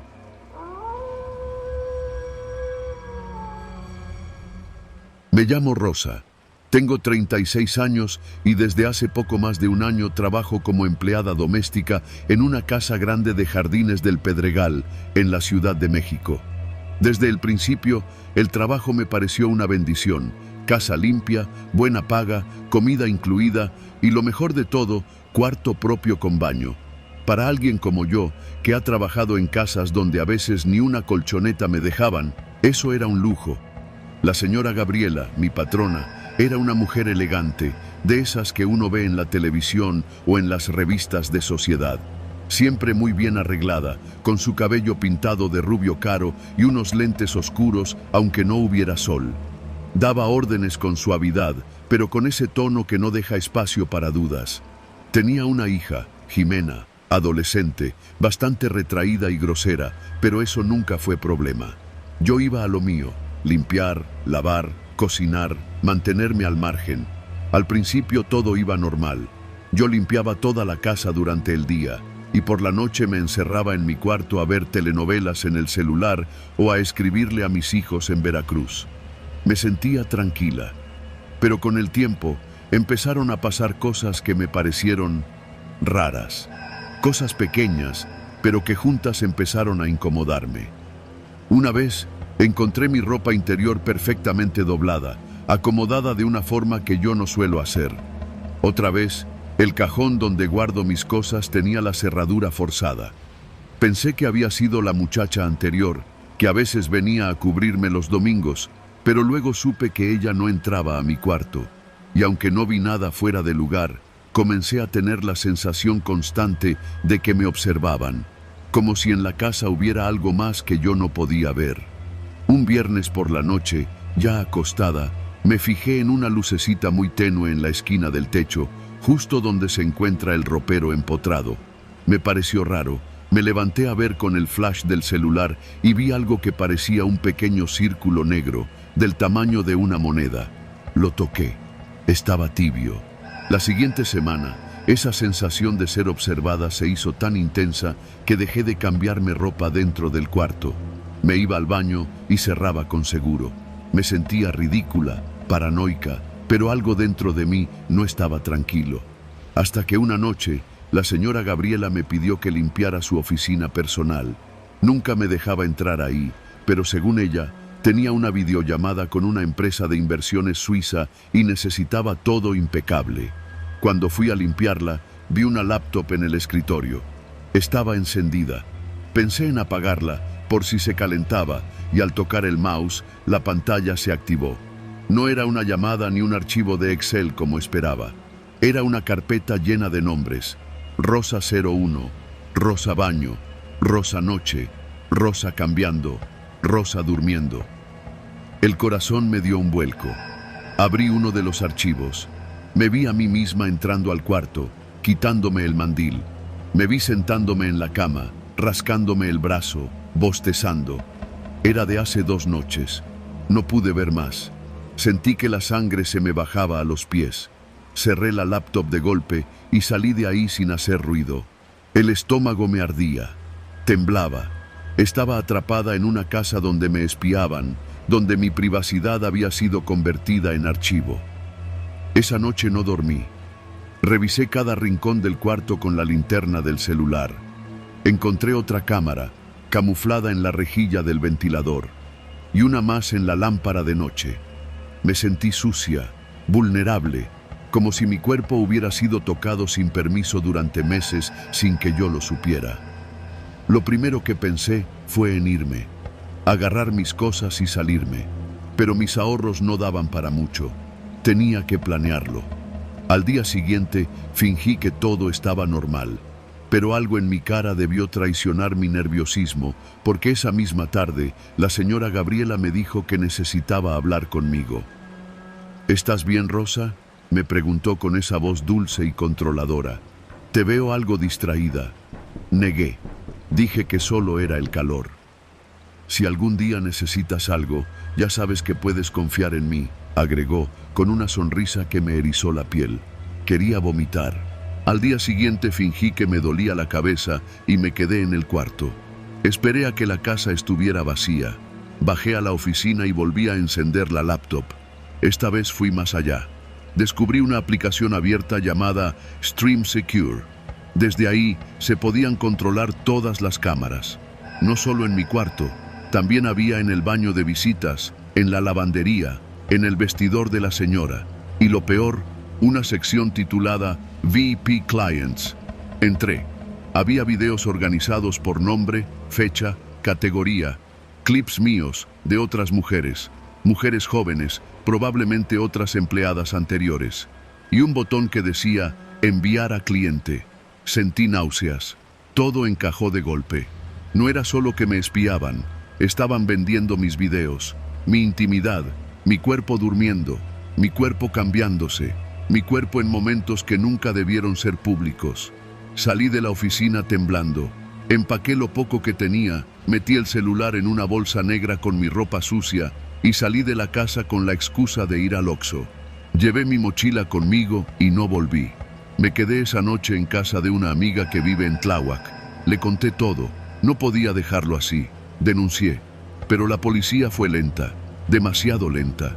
Fui al Ministerio Público, llevé pruebas, pero dijeron que sin orden de cateo no podían hacer nada, que necesitaban más pruebas, más tiempo, más denuncias. Y yo no tenía tiempo. Las cámaras seguían grabando. Mi imagen seguía vendiéndose como si no valiera nada. Así que hice lo único que me quedaba. Volví. Una semana después, regresé a la casa, fingiendo que todo era un malentendido. La señora Gabriela me recibió con una sonrisa fingida. «Qué bueno que recapacitaste, Rosa», me dijo, condescendiente. «Sí, señora, perdón por todo», respondí. Esa misma noche, mientras ella dormía, entré otra vez a su oficina. Ya había preparado una memoria USB con todos los clips posibles. Esta vez conecté la laptop al celular y subí todo a la nube. A la mañana siguiente me fui, esta vez para siempre. Con la evidencia, los abogados sí pudieron actuar. Gabriela fue detenida 2 meses después. La investigación reveló una red de voyeurismo disfrazada de seguridad doméstica. Ella se defendió diciendo que eran cámaras por protección, pero no pudo explicar por qué sus clientes pagaban en dólares por esos archivos. Hoy vivo en Veracruz. Volví con mis hijos. No tengo lujos, pero duermo en paz. A veces me despierto en la madrugada, temiendo que haya una cámara mirándome desde la oscuridad. A veces me da por revisar cada rincón del cuarto, mover los espejos, apagar luces. Pero lo peor ya pasó. Sobreviví. Y ahora sé que el verdadero terror no viene de fantasmas ni demonios, sino de personas reales, con cara amable, con palabras dulces, que se esconden detrás de una pantalla y creen que nuestras vidas, nuestros cuerpos, son mercancía. Pero no, yo no fui mercancía y nunca más lo seré.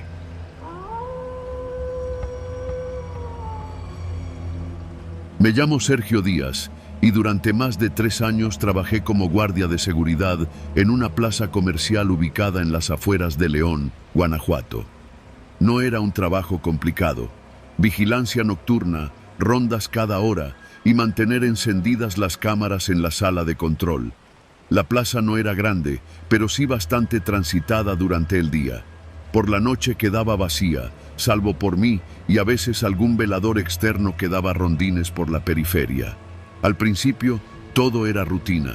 Llegaba a las 10 de la noche, saludaba al vigilante saliente, me instalaba en el cuarto de monitoreo y me preparaba para una noche aburrida viendo cámaras mientras escuchaba la radio bajito. Pero eso cambió después de que me ofrecieron un pequeño extra. Fue un hombre el que me lo propuso. No supe su nombre y tampoco se lo pregunté. Llegó una noche cualquiera, bien vestido, barba recortada, un reloj de esos carísimos que solo ves en escaparates. Se presentó como un proveedor de uno de los locales, pero no me quiso decir de cuál. Me ofreció 2,000 pesos por desconectar el sistema de cámaras durante 15 minutos. justo entre la 1 y la 1:15. Dijo que era para recoger mercancía sin dejar rastro, por temas fiscales, me explicó. Le dije que no, así, de entrada. Me pareció un movimiento arriesgado y estúpido, pero a la semana siguiente volvió, con 5,000 pesos en la mano. Solo 15 minutos, me repitió, y con una sonrisa calmada, añadió, tú solo dices que hubo un apagón. Esa segunda vez, acepté. La necesidad es cabrona. Tenía deudas, mi esposa recién me había dejado con los niños, y vivir solo significaba estirar cada peso como si fuera chicle. La primera noche que lo hice, desconecté el router del sistema de cámaras a la 1 en punto. Lo volví a conectar a la 1:16 para que no se notara tan exacto. Nadie dijo nada, nadie notó nada. Y al día siguiente, en una bolsita de papel manila, sobre el escritorio del cuarto de seguridad, estaban 5 billetes de $1,000. Nadie me vio, nadie me reclamó. Empecé a hacerlo una vez a la semana, siempre el mismo día, jueves. Nunca vi nada sospechoso. A veces me levantaba a hacer rondines en ese lapso ciego, solo por curiosidad, pero no había nadie. Supuse que entraban por la zona de carga trasera. Esa área quedaba fuera del rango de cámaras. Se me hizo fácil pensar, mientras no le hagan daño a nadie, yo solo estoy desconectando un módem. Pero como todo en esta vida, las cosas empezaron a salirse de control. La primera señal de que algo iba mal fue un mensaje anónimo. Me lo dejaron bajo la puerta del cuarto de vigilancia. Decía, ¿crees que nadie lo nota? Pensé que era una amenaza o alguien jugando. No respondí. A la siguiente semana encontré una nota más, esta vez más directa. Hay consecuencias cuando uno deja entrar a los lobos. Empecé a inquietarme. Hablé con el tipo de los sobres, le pedí que ya no viniera más. Me dijo que estaba bien, que ya no necesitaría de mí. Me pagó el doble esa última vez, 10,000 pesos. Y ese fue el jueves en que todo se fue al carajo. Eran casi la 1. Estaba en el cuarto de cámaras y por costumbre ya me sabía los minutos exactos. Pero ese día no desconecté nada. Me quedé observando las pantallas. A la 1:02 vi a 2 hombres encapuchados entrar por el acceso de mantenimiento. Llevaban mochilas grandes y uno de ellos tenía una barra metálica. Pude ver claramente cómo se dirigieron a una tienda de telefonía. Tomé la radio y llamé al vigilante externo, pero no me respondía.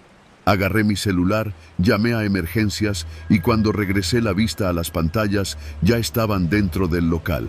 Todo duró menos de 10 minutos. Salieron con bolsas negras llenas, caminando como si supieran que nadie los detendría. Ni una prisa.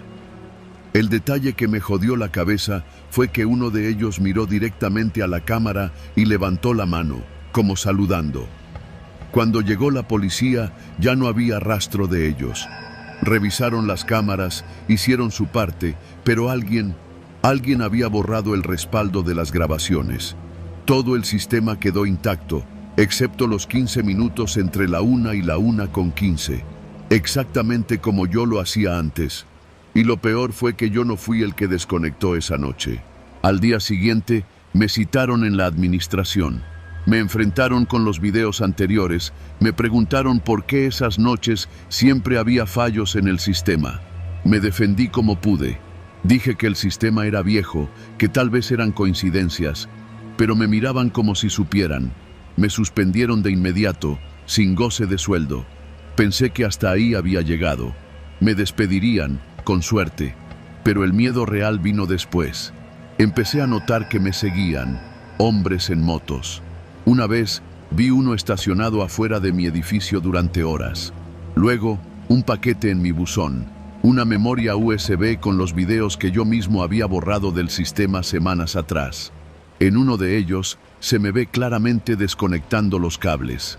Era un mensaje. Tenemos todo. Estás jodido. Decidí desaparecer. Agarré lo poco que tenía ahorrado, vendí el coche y me fui a vivir a casa de un primo en Guadalajara. Dejé todo atrás, pero el miedo no se va, porque sé que no eran simples ladrones. Aquello era una red, organizada, precisa. Y yo, por unos pesos, les abrí la puerta. Una vez soñé que me encontraba al tipo del reloj caro. En el sueño me sonreía mientras abría la puerta trasera de la plaza y me decía: los minutos robados no se devuelven. Hasta hoy, no sé cuántos robos ocurrieron en esos 15 minutos de oscuridad. Solo sé que fui cómplice, que aunque no entré con ellos, dejé la puerta abierta. Y eso basta para condenarte. No he vuelto a trabajar en seguridad, y cada vez que escucho una alarma, un crujido en la noche o el clic de una cámara que se activa, siento que tal vez ya me encontraron, porque los lobos, una vez que conocen tu olor, no te sueltan. Gracias por llegar hasta el final de este especial. Todo esto existe por ustedes, por cada comentario, cada historia que piden, cada vez que se toman el tiempo de escribirnos qué quieren escuchar. Nos sentimos muy afortunados de tener una comunidad que no solo escucha, sino que forma parte de estas historias. Así que ya saben, sigan dejando en los comentarios qué quieren para el siguiente, porque estos especiales nacen de ahí, de ustedes. Gracias por el apoyo y nos vemos en la próxima historia.